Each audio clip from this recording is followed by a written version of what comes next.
पुराने ज़माने में जेल अज़ाब घर तौर मशहूर हूंदा हुआ, पर हाणे जेल जो नालो ई तब्दील करे इस्लाह मर्कज़ रखियो वियो आहे। नौशरो फिरोज़ जी हिन डिस्ट्रिक्ट जेल ऐं इस्लाह मर्कज़ में कैदियुनि लाइ सेहतमंद सरगर्मियूं शुरू कयूं वयूं आहिनि। हिते हफ़्ते जा 6 ॾींहं वॉलीबॉल रांदि कराई वञे थी, जिते कैदी रांदि करे हिन सरगर्मीअ में हिसो वठी जिस्मानी तौर ते सेहतमंद रहनि था। जॾहिं त जेल सुप्रिटेंडेंट शहाबुद्दीन सिद्दीक़ीअ पारां जेल अंदरि हिकु लाइब्रेरी तैयारु कई वई आहे, जिते हिकु वक़्त में क़ुरान शरीफ़ जी तालीम ॾिनी वञे थी त वरी ॿिए वक़्त में मुख़्तलिफ़ क़िस्म जा किताब पढ़ण लाइ रखिया विया आहिनि, जिते कैदी किताब पढ़ी वक़्तु गुज़ारनि था। इन मौक़े ते कैदियुनि सिंध टीवी न्यूज़ सां ॻाल्हाईंदे चयो त असांखे तमामु बहितरीनु सहूलियतूं ॾिनियूं थी वञनि, हर क़िस्म जो किताब असांखे हिते ॾिनो थो वञे। तव्हां ॾिसंदो हिते तव्हांखे शाह साईं जो रिसालो मिलंदो, अमर जलील जा घणा किताब मिलंदा, खलील जिब्रान जा किताब आहिनि। तव्हां ॾिसंदो हैरी पॉटर ताईं हिते असांखे इंग्लिश किताब ताईं प्रोवाइड कया वञनि था। ऐं हिते इस्लामी तालीम ॾिनी थी वञे, जेके अनपढ़ियल आहिनि उहे अचनि था, उन्हनि खे ॾिसां दीनी तालीम ॾिनी थी वञे, ऐं ॾिसां हिते निसाबी तालीम बि ॾिनी थी वञे। ऐं जेके वॾा आहिनि उन्हनि खे ॾिसां लाइब्रेरी प्रोवाइड कई हुई आहे। डेफिनेट बात है कि तालीम और लिटरेचर जितना भी है वो इंसान को फ़ायदा ही देता है। और जब से यहाँ पर ये लाइब्रेरी का क़याम अमल में आया, हमारे पास जितना भी एक्स्ट्रा टाइम था हम कोशिश करते हैं कि 1 से 1.5 घंटा लाइब्रेरी में गुजारते हैं और यहाँ से मुख्तलिफ़ किताबें पढ़कर अपने नॉलेज में इजाफ़ा करते हैं। ये सुप्रिटेंडेंट साहब की मेहरबानी है कि उन्होंने यहाँ पर हर किस्म की सहूलियात हमें प्रोवाइड की हैं। और वरना जेल के अंदर सिवाय कतई नज़र इससे कि हम लोग कैद में हैं और किसी किस्म की तंगी नहीं है। वरना लाइफ में जो कुछ सुना था कि जेल में इतनी सख्ती होती है, कोई इतने प्रॉब्लम्स होते हैं, खाने के हवाले से, पढ़ने के हवाले से, खेलने के हवाले से, हर किस्म की सहूलियात यहाँ पर प्रोवाइड की जा रही हैं नौशहरा फिरोज़ जेल के अंदर। हितां क़ाइदे खां वठी क़ुरान शरीफ़ ताईं मुकमल मां पूरो कयो। रमज़ान शरीफ़ जी 2 तारीख़ 2017 में आयो, मुकमल क़ाइदो ऐं क़ुरान शरीफ़ पूरो कयो वियो आहे। हे पहिरियां जेल हुयो, हींअर इस्लाह करो, हर शइ जी सहूलियत आहे, दीनी किताबनि माना हिते सभु कुझु असांखे मिले थो, सभु कुझु थिए थो, तकलीफ़ कंहिं शइ जी न आहे। हींअर इस्लाह घर आहे, दीनी तालीम, प्राइमरी तालीम, हर शइ हींअर सहूलियत आहे। नौशरो फिरोज़ जे हिन जेल में हिकु क्लासरूम पिणु तैयारु कयो वियो आहे, जिते नौजवाननि खे सिंधी, उर्दू ऐं अंग्रेज़ी तालीम ॾिनी वञे थी। हिते हिकु प्राइमरी उस्ताद बि आहे जेको खेनि तालीम ॾिए थो। अनपढ़ियल कैदी हिते इब्तिदाई तालीम हासिल कनि था ऐं क़ैद काटे जॾहिं उहे ॿाहिरि वञनि था त समाज लाइ काराइता शहरी बणिजी वञनि था। ऐं जेको आहे मां प्राइमरीअ जो कोर्स पढ़ाए रहियो आहियां हिननि खे। हिननि में सिंधी आहे, उर्दू आहे, इंग्लिश सेखारियूं था ऐं तक़रीबन मूं वटि 25-26 शागिर्द आहिनि हिते जेके तालीम हासिल करे रहिया आहिनि। हिननि खे इलाही 2-3 साल गुज़री विया आहिनि, पर असां वटि इहो आहे त आज़ादु थी वेंदा आहिनि। उन जेके केसनि में ईंदा आहिनि या वरी उन्हनि जो केस हाली पका थी वेंदा आहिनि त उहे सखर सेंटर जेल हलिया वेंदा आहिनि। असां वटि जेतिरो बि टाइम हूंदा त असांजी इहा ई कोशिशि हूंदी आहे त उन्हनि खे सुठी तालीम ॾींदा आहियूं, सुठो माहौल ॾींदा आहियूं। पोइ इनशा ताला हिननि खे अहिड़ो माना सुठो माहौल मिले थो जीअं पंहिंजे घर में वेठा आहिनि। सिंबिया किताब पढ़ूं। पढ़ी मूंखे ॿुधायो।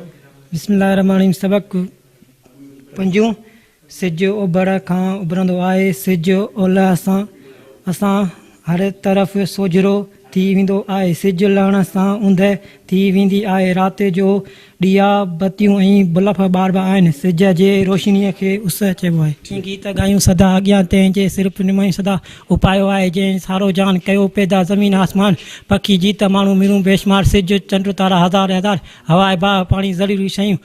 ऐं असांखे पढ़ाई बि तालीम हले पई असांजी, इंशाअल्लाह अॻिते पढ़ी ऐं पंहिंजे नंढड़ियुनि भेनरनि ऐं भाइरनि खे पढ़ाईंदासीं इंशाअल्लाह।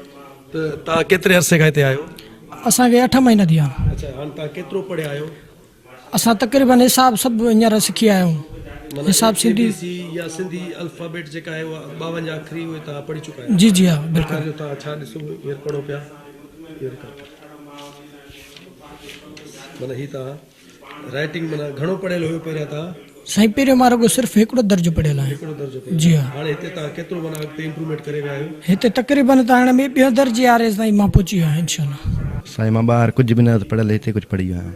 अच्छा, केतिरे अरसे खां तव्हां पढ़ो? साईं मां 2016 में आहियां, हिते मूंखे 5 साल आहे। 5 साल में तव्हां केतिरी माना साईं सॼो पढ़ी वियो आहियां मां। माना हीअ तव्हांखे सभु अंग्रेज़ी अचनि थियूं? हा साईं बिल्कुलु। हिन हीअ छा लिखियलु?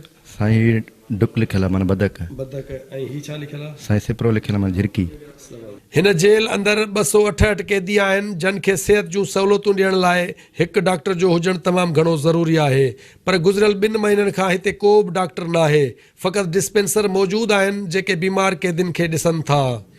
जॾहिं त नौशरो फिरोज़ जेल जी गैर आबाद ज़रई ज़मीन खे आबाद कयो वियो आहे, जिते मुख़्तलिफ़ क़िस्मनि जे बाग़नि जा वण पोखिया विया आहिनि ऐं भाॼियूं ऐं फसल पिणु पोखिया वञनि था। तव्हां पाण ॾिसो पिया, हीअ ज़मीन आहे गवर्नमेंट जी, ही जेल असांजो जेको आहे ही 40 एकड़ ते मुश्तमिल आहे। उन में 20.5 एकड़ ते बिल्डिंग्स आहे ऐं 19.5 एकड़ ते ही ज़रई ज़मीन आहे, जंहिंजो पाणी बि हुयो, लेकिन पहिरियों कुझु पाणी कोन पिया वठनि। लेकिन शॉप साहब जन आया, हुन महिनत कई, कोशिशि कई, DC साहब खे लेटर लिखियासीं, इरिगेशन वारनि खे, हिन खे लिखी लेटर सां पंहिंजो पाणी बि वरितो ऐं उन खां पोइ ज़मीन आबाद कई आहे। हे जेको आबाद ज़मीन असां कई आहे तक़रीबन हे 5.5 एकड़ आहे, माना 11 जरेब।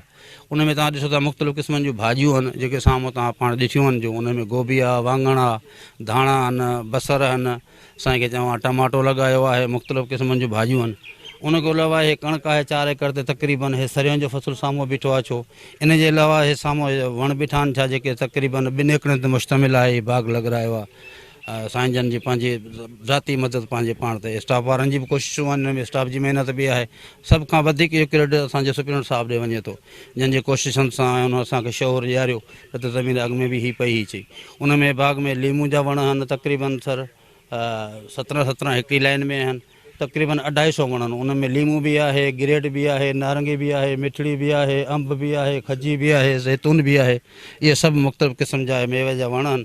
उन्हनि जा वणनि सां गॾोगॾु असां हिकिड़ो फ़ाइदो वरितो आहे त असां उन में कणिक बि पोखे छॾी आहे, साम्हूं तव्हांजे बीठी आहे। त जीअं असांजा वण हींअर तयारु थींदा त हींअर वण इहो फ़ाइदो बि आहे त सीअ सियारे पारे खां बचत आहे, वणनि ते असरु न थींदो ऐं फ़सुलु बि थी वेंदो। ऐं इन सां गॾोगॾु असां पंहिंजे डिपार्टमेंट खे बि सपोर्ट कयूं था पिया त हिकिड़ो मैसेज बि सुठो वञे थो, जेके विज़िटर अचनि था उहो ॾिसनि था हिकिड़ो माहौल सुठो आहे, जेल जो माहौल आहे, हिकिड़ो सुठो मैसेज वञे थो पियो।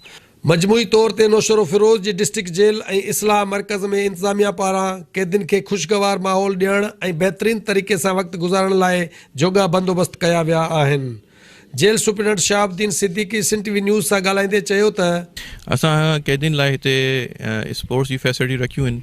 कैदियुनि खे असां 6 days इन अ वीक जेको आहे उहो स्पोर्ट जी फैसिलिटी ॾींदा आहियूं, जंहिंसां हू हिकिड़ो त हेल्दी रहनि था पिया, ॿियो हू इंगेज रहनि था पंहिंजे उन में रहनि था पिया स्पोर्ट्स में। इन खां अलावा हिननि खे मां प्राइमरी जी एजुकेशन ॾियां थो पियो। तव्हां पाण विज़िट कयो, प्राइमरी जी क्लासिस सां ॾिठियूं ऐं रिलीजियस क्लासिस ॾिठियूं। अलहमदिल्ला 25 खां मथे कैदी जेका आहिनि उहे पूरो क़ुरान शरीफ़ पढ़ी चुका आहिनि, हिफ़्ज़ न कयो अथऊं लेकिन हू पढ़ी चुका आहिनि। ऐं इन खां अलावा 7वीं तवाद में कैदी जेका आहिनि उहे पढ़ी बि रहिया आहिनि ऐं कुझु रिलीज़ थी विया आहिनि हुन मां।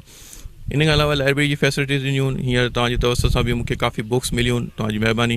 ऐं कुझु दोस्तनि जी तरफ़ां बि मूंखे बुक्स मिलियूं जेकी डोनेट थियूं त मां हुननि खे लाइब्रेरी जो ज़िनत ठाहियूं। इन खां अलावा जेको आहे काश ते असां अचूं त असां वटि जेल जी ज़मीन काफ़ी मिक़दार में पई हुई जेकी गैराबाद हुई, उन ते कल्टिवेशन असां कई आहे। अलहमदिल्ला 250 खां मथे असां फ्रूट ट्रीज़ असां पोखिया आहिनि। इहे ख़ासि असांजा मिनिस्टर साहिब जी हिदायतूं ऐं IG साहिब जी हिदायतूं हुयूं, जंहिं ते असां कोशिशि कई आहे। इन खां अलावा बाक़ी जेकी ज़मीन आहे उन ते असां डिफरेंट क्रॉप्स रखियूं आहिनि। जी क्रॉप्स जेकी आहिनि इन में भाॼियूं आहिनि जेकियूं असां टोटली स्टाफ में टाइम टू टाइम उहो डिस्ट्रीब्यूट कंदा आहियूं। 3 खां 400 तव्हां वटि हिते माण्हू मौजूदु आहिनि, उन्हनि जे लाइ को बि डॉक्टर न आहे गुज़िरियल 3 महीननि खां, उन जे लाइ तव्हां को करस्पॉन्डिंग कई आहे या उन जी ज़रूरत आहे? डॉक्टर हुजणु तमामु घणो ज़रूरी हूंदो आहे, माण्हू बीमार थिए थो, इन हवाले सां तव्हांजो छा चवणु? डॉक्टर जी अहमियत हिते जस्ट लाइक सुपरडेंट जी आहे। जीअं सुपरडेंट पंहिंजी एडमिनिस्ट्रेशन खे संभालींदो आहे, कैदियुनि जे मामलात खे, उन्हनि जी प्रोडक्शन खे, उन्हनि जे इंटरव्यूज़ खे, उन्हनि जे अंदरि रिहाइश जो हवाले सां, मानी टिकरी जे हवाले सां, इन तरह खां सिहत जे सां तरफ़ अचूं त डॉक्टर जो हुजणु तमामु ज़रूरी आहे। असां वटि हिते डिस्ट्रिक्ट हेल्थ ऑफिसर खां हिकिड़ो डॉक्टर मिलियल हुयो, लेकिन कुझु मामला जे करे हू विड्रॉ थी वियो। उन लाइ करस्पॉन्डेंस गवर्नमेंट खां हलनि थियूं पियूं। उमेदु आहे कि इंशाअल्लाह जल्द असांखे डॉक्टर मिली वेंदो।